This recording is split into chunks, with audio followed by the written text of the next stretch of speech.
એને સ્વપ્ન બહુ આવે, અને બધા સ્વપ્ન બપોરે જ આવે, રાત્રે ના આવે. રાતના સાઉન્ડ સ્લીપ.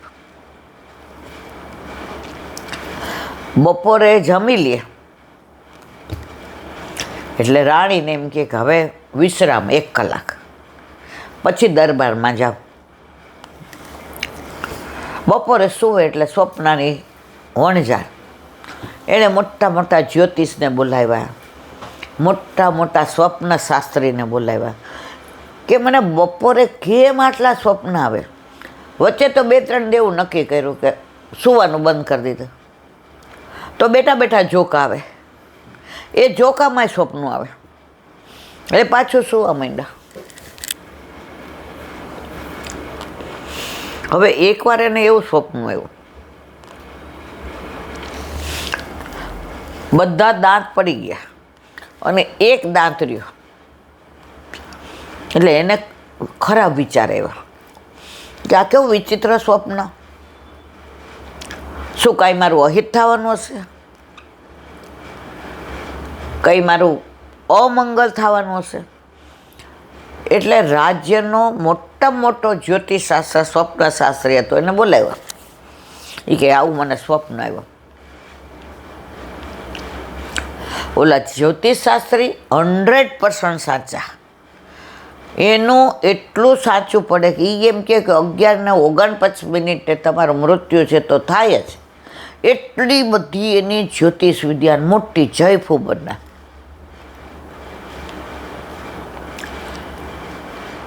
બોલાવ્યા. એ કે મારા બધા દાંત પડી ગયા ને એ કર્યું, આવું સ્વપ્ન આવ્યું, હવે મને ટેન્શન થાય, આનું કારણ શું? તો આખા બોલાવતા. એ કે સમજી જાઓ, બધાય મરી જશે, તમે એકલા જ જીવતા રહેશો. બધા દાંત પડી ગયા, બધા મરી જશે, તમે એકલા જ જીવતા રહેશો. રાજાએ જેલમાં પૂરી દીધા. હે વિચાર આવે જ બોલતા, કાંઈ શરમ નથી આવતી? બધા મરી જાય ને હું એકલો જીવતો રહું? તો જ્યોતિષશાસ્ત્ર કે સાચું કહેવામાં ઉપાધિ. શબ્દો વૈષ્ણવ હોય ને કોઈ દિવસ આવી આકરી ભાષા ન બોલે. પછી એને ઢંઢેરો પીટાયો બધાય રાજમાં કે આટલા બધા રાજને પરગડા છે, એમાં કોઈ એવો સ્વપ્ન શાસ્ત્રી છે જેનો મિનિંગ મને કહે કે મને આવું સ્વપ્ન કેમ આવ્યું? 20 વર્ષનો એક લબર મૂછ્યો યુવાન આવ્યો, ખેસ વેસ નાખેલો, તિલક બિલક કરેલો ને આમ તેજ એનો ને બોલવાને છટા ને. રાજાને કહે કે હું જ કહીશ. એ કે તું ભણ્યો છે? એ કે એમને તો અહીં ન હોવાય ને.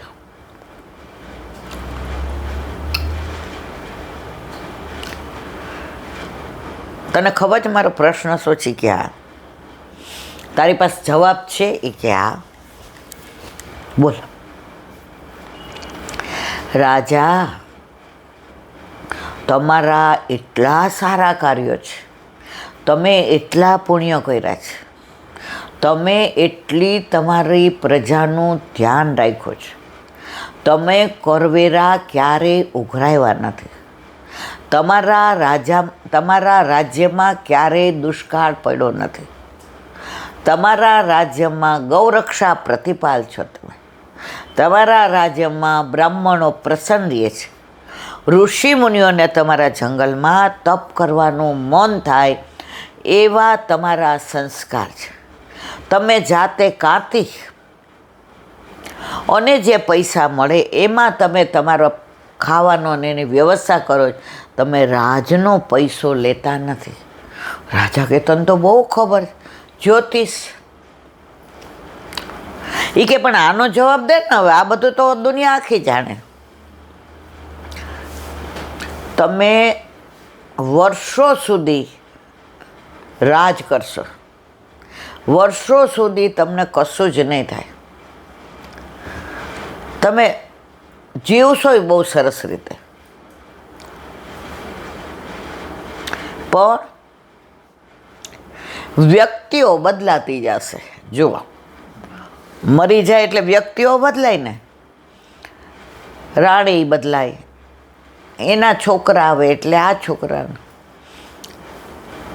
એ કે હવે બીજી રાણી થોડી.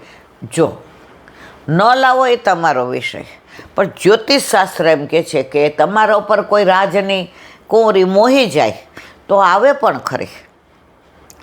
અને આ તમારા જીવનના વ્યક્તિઓ બદલાતા જાય તો કુંવરપણી રાણીને નવો આવે. રાજા કેવું પડે તારું જ્યોતિષ. અડધો રાજ આપી દીધો, તિલક કર્યો, સરપા વાપ્યા, રાતના એનું બહુમાન માટે પ્રજાને આખા રાજને ધુમાડા બંધ જમાડી. રાજા કે હવે માગ.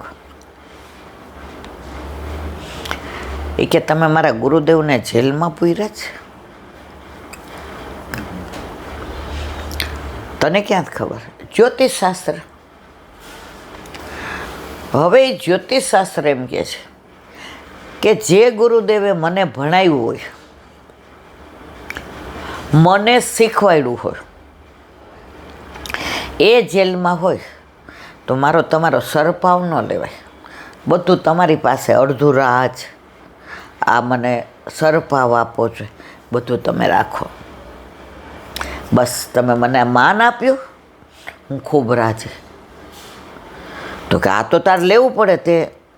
એ કે ના, મારા ગુરુદેવ જ્યાં સુધી જેલમાં હોય ત્યાં સુધી મારાથી આ કાંઈ ન થાય. રાજા કે એને છોડી દઈએ તો? એ કે શાસ્ત્રમાં લખ્યું છે કે તમારે એને છોડી દેવું પડે. શાસ્ત્રમાં લખ્યું છોડી દેવું પડે. રાજા તો એટલો એનાથી સારું બોલ્યો ને ધાર્યું એનું કરાયું. જ્યોતિષશાસ્ત્ર પણ સાચું હતું, સ્વપ્ન પણ કહેવાના શબ્દોમાં જે રીત હતી એ કે સાચું કહી દીધું, બધા મરી જશે, તમે એકલા જીવતા રહેશો જેલમાં નહીં. આણે વસ્તુ એ જ કીધી કે તમે એકલા રહેશો, પણ શું કીધું? જુગ તમે તો વર્ષો સુધી રાજ, પણ વ્યક્તિઓ બદલાય. જો ઓલી રાણી મરી જાય તો બીજી આવે, એના બે કુંવર મરી જાય તો બીજા થાય, પણ એવું મરી જવાના શબ્દોનો ઉપયોગ ન કર્યો. રાજાની સરાહના કરી કે જુગ રાજ, તમે તો વર્ષો સુધી રાજ કરો. રાજા તો પોરહાઈ ગયો, પણ તમારા જીવનમાં વ્યક્તિઓ બદલાય, કહી દીધું. તો બને ત્યાં સુધી આપણે કેવની બાજુમાં બેઠા હોઈએ, હવે આપણને નડતા હોય તો આપણે આઘા બેસો ને, તમે તો મારી અડધી સીટ રોકી લીધી જ. જો એ જ વસ્તુ આપણે શું કહીએ, તમે બારી પાસે બેઠા છો એટલે તમને આમ જોવાની મજા આવે જ નહીં, પણ સહેજ ખસજો ને, મારા હાથે તકલીફ છે ને એટલે મારાથી હા બેસો, તમારે બારી પાસે બેસવું છે. વસ્તુ એની એ જ છે. તો જીભ તારે અને જીભ મારે, નક્કી આપણે કરવાનું. મીઠા બોલો, સત્ય બોલો. હવે ઘણા શું કે સત્ય કોઈ દી મીઠું ના હોય.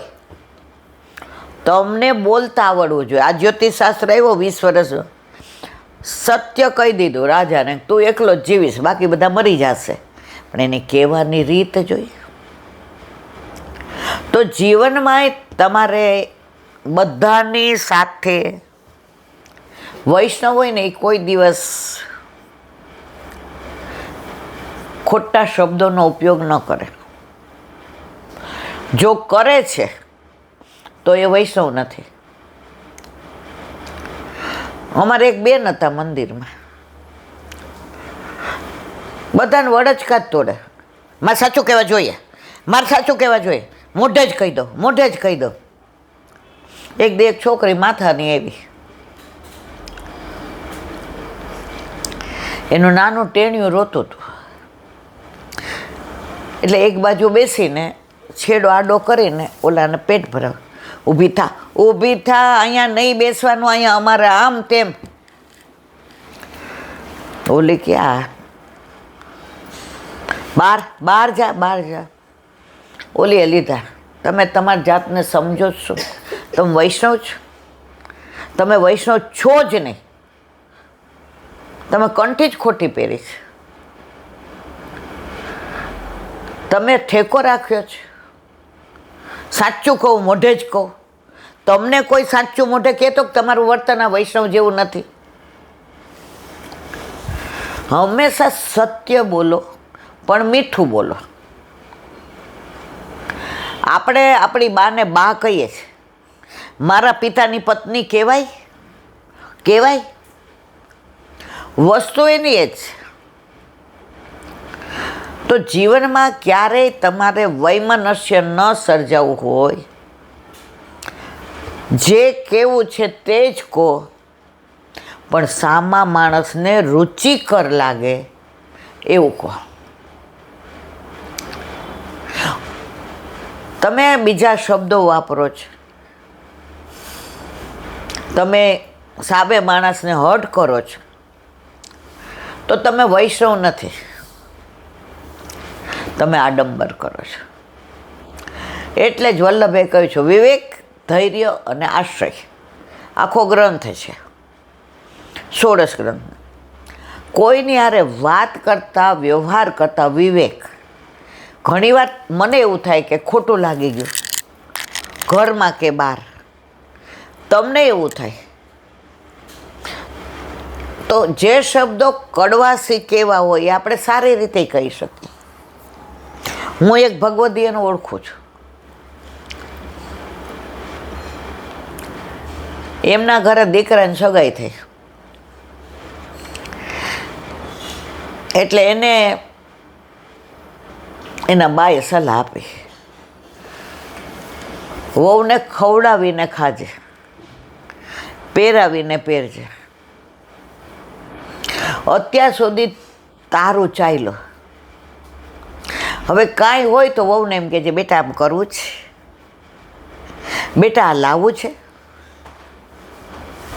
આ ચાદર લેવી છે, કેવો કલર સારો. હવે જો આપણને ખબર લેવા જાશું ત્યારે આપણો ગમતો લાવવાનો છે, પણ આપણને ગમતો હોય ને એ લઈને કહેવાય, આ કેવો લાગશે, તારા પપ્પાના કલર ગમે, સારો લાગશે. ઓલી હા જ કહેવાની છે. આજ પપ્પાને ગમે ઇટ મીન્સ સસરાને ગમે છે, એ ના નથી પાડવાની. શબ્દો. હવે એવું બન્યું કે લગ્ન થઈ ગયા, હવે વહુના ઘરે મીઠું થોડું વધુ ખાવાનું, અને આ લોકોના ઘરે બીપી. એટલે મીઠું પ્રમાણમાં હાવ ઓછું. આમાં મીઠું ખાંડ તો જેટલા ઓછા ખાય એટલા સારા. હવે પહેલે જ દિવસે કે મમ્મી હવે તમે ઘણું કર્યું, અને એવી ડાય હો, બધા વખાણ કરે કે તમારા ઘરે દીકરી બહુ ડાય આવી. હવે કેવું કેમ કે આ બધી દાળમાં, શાકમાં, સંભારામાં એણે બટેકા વડા બનાવ્યા હતા, લાપસી બનાવી હતી, પહેલો દિવસ હતો, મગ બનાવ્યા હતા છૂટા, રોટલા, રોટલી, બધું. આમ પહેલો દિવસ હતો એને એમ થયું કે સરસ બધું. હવે બધામાં મીઠું એક્સેસ, માપમાં નહીં, વધુ. એટલે દીકરો ને સસરા ને સાસુ, મમ્મી હું ગરમ રોટલી ઉતારું, તમે અત્યાર સુધી તો હાવ ઠંડુ ખાતું, બધાને ખવડાવે, હવે તમારે ગરમ રોટલી જ ખાવાની. એટલે ત્રણેય બેઠા ને જેવું શાક ને રોટલી.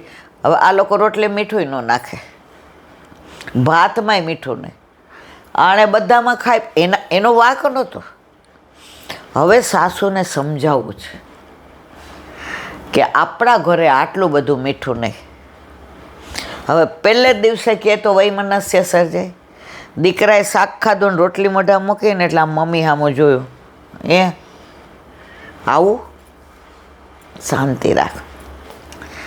જમતા જમતા કે મસ્ત રસોઈ બનાવી છે, તે કુકિંગ ક્લાસ કર્યા છે, બધું માપમાં, બહુ સરસ રસોઈ. એટલે મારા મનની ચિંતા ઉતરી ગઈ.